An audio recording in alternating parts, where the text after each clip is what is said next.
Hello, this is R.J. Deacon reading the Supreme Court of the United States Opinion Syllabus in Shoup versus Twyford, certiorari to United States Court of Appeals for the Sixth Circuit. Argued April 26, 2022. Decided June 21st, 2022. Thanks to those of you that have supported me recently. And if you'd like to support the podcast, you can find a PayPal link in the show notes, or you can get a hold of me at rhodesscholar80@gmail.com. That's Rhodes like the truck driving roads and the number 80. Respondent Raymond Twyford was convicted by an Ohio jury of aggravated murder and other charges and was sentenced to death. Ohio appellate courts affirmed his conviction and sentence. Twyford then sought state post-conviction relief, claiming that his trial counsel was ineffective for failing to present evidence of a head injury Twyford sustained as a teenager. The Ohio courts rejected his claim, concluding that the trial counsel had simply presented a competing psychological theory for Twyford's actions. Twyford then filed a petition for federal habeas relief. The district court dismissed most of Twyford's claims as procedurally defaulted, but allowed a few to proceed. He then moved for an order compelling the state to transport him to a medical facility, arguing that neurological testing would plausibly lead to the development of evidence to support his claim that he suffers neurological defects.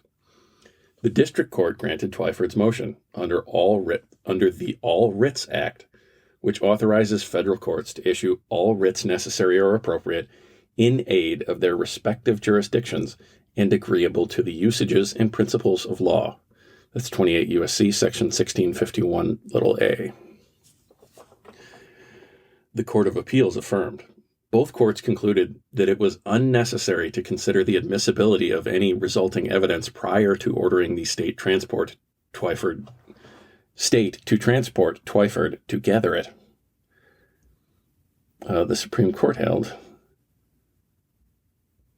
Decision below is reversed and remanded, and Chief Justice Roberts delivered the opinion. A transportation order that allows a prisoner to search for new evidence is not necessary or appropriate in aid of a federal court's adjudication of a habeas corpus action when the prisoner has not shown that the desired evidence would be admissible in connection with a particular claim for relief. The state argues that the All Writs Act does not authorize the issuance of transportation orders for medical testing at all.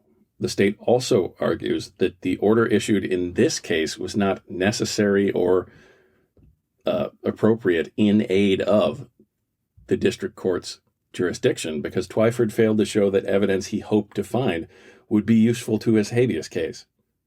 Because this court agrees with the state's second argument, it does not address the first. In habeas cases such as this, the Anti-Terrorism and Effective Death Penalty Act, AEDPA, restricts a federal court's authority to grant relief. AEDPA provides that a federal habeas court cannot grant relief in a case adjudicated on the merits in state court unless the state court, 1, contradicted or unreasonably applied this court's precedents, or 2, handed down a decision based on an unreasonable determination of the facts in light of the evidence presented in the state court proceeding.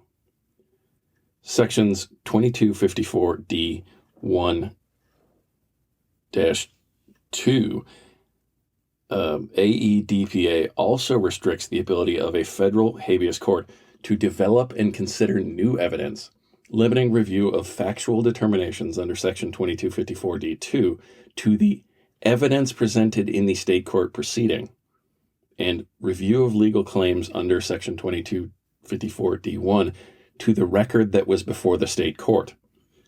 See Cullen versus Pinholster. A federal court may admit new evidence only in 2 limited situations.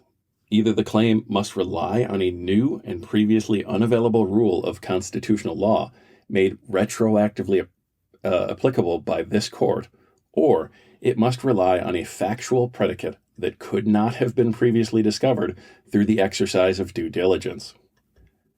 Section 2254E2 Cap A. But before a federal court may decide whether to grant an evidentiary hearing or otherwise consider new evidence under Section 2254E2, it must first determine that such evidence could be legally considered in the prisoner's case. See Shin versus Martinez-Ramirez.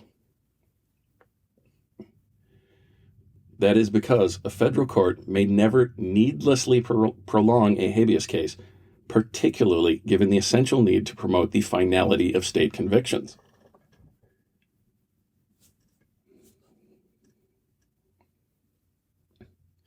Twyford's transportation request was granted under the All Writs Act. This court has held that the All Writs Act cannot be used to circumvent statutory requirements or otherwise binding procedural rules. See Pennsylvania Bureau of Correction versus United States Marshals Service. In federal habeas proceedings, AEDPA provides the governing rules, and this court's precedents explain that a district court must consider AEDPA's requirements before facilitating the development of new evidence. By the same token, if an order issued under the All Writs Act enables a prisoner to fish for unusable evidence, such a writ would not be necessary or appropriate in aid of the federal court's jurisdiction, as all orders issued under the Act must be. That's Section 1651A. This is a quote here. Guided by the general principles underlying this court's habeas corpus jurisprudence, Calderon versus Thompson, a writ that enables a prisoner to gather evidence that would not be admissible would needlessly prolong resolution of the federal habeas case, see Shin, and frustrate the state's interest in finality, see Calderon. A federal court order requiring a state to transport a prisoner to a public setting not only delays resolution of his habeas case, but may also present serious risks to public safety. Commanding a state to take such risks so that a prisoner can search for unusable evidence would not be a necessary or appropriate means of aiding a federal court's limited habeas relief or habeas review. The district court and the Court of Appeals in this case concluded that directing the state to transport Twyford to a medical facility would aid in the adjudication of his habeas petition, but they never determined how this could aid his cause. For the reasons discussed, that was error. Applying the proper standard here is straightforward.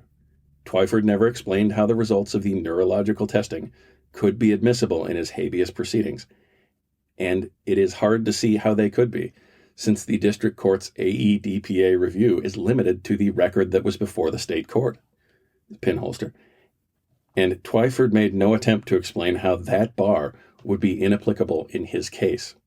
Twyford suggests that the results of his brain testing could plausibly bear on the question whether to excuse procedural default, but he did not identify the particular defaulted claims, nor explain how the testing would allow him to resurrect those claims. The decision below is reversed and remanded. Chief Justice Roberts delivered the opinion of the court, in which Justices Thomas, Alito, Kavanaugh, and Barrett joined.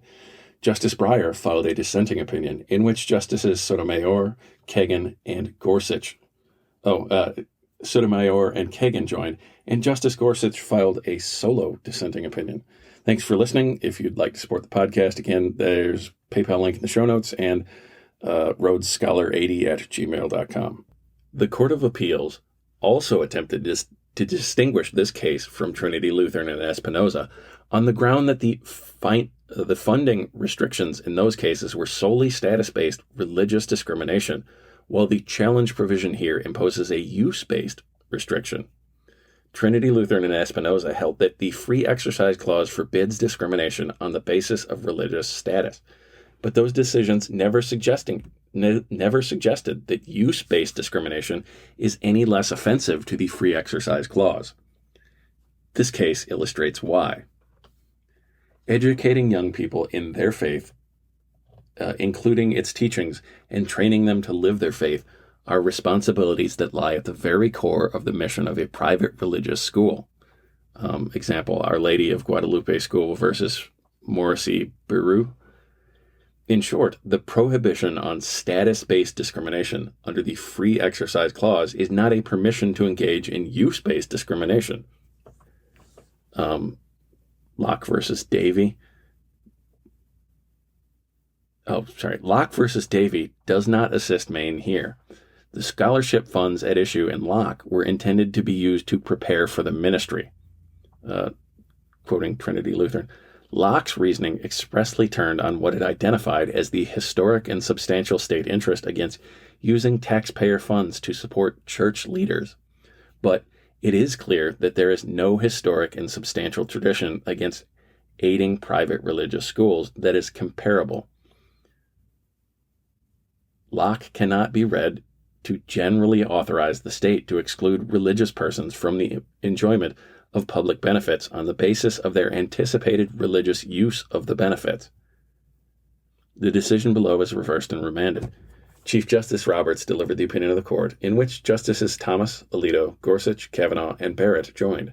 Justice Breyer filed a dissenting opinion, in which Justice Kagan joined, and in which Justice Sotomayor joined, as to all but parts I-B. Justice Sotomayor filed a dissenting opinion. Thank you for listening. If you'd like to support the podcast, you can find a PayPal link in the show notes. Get a hold of me at roadscholar80@gmail.com. That's ROADS, like the truck driving roads, and the number 80, like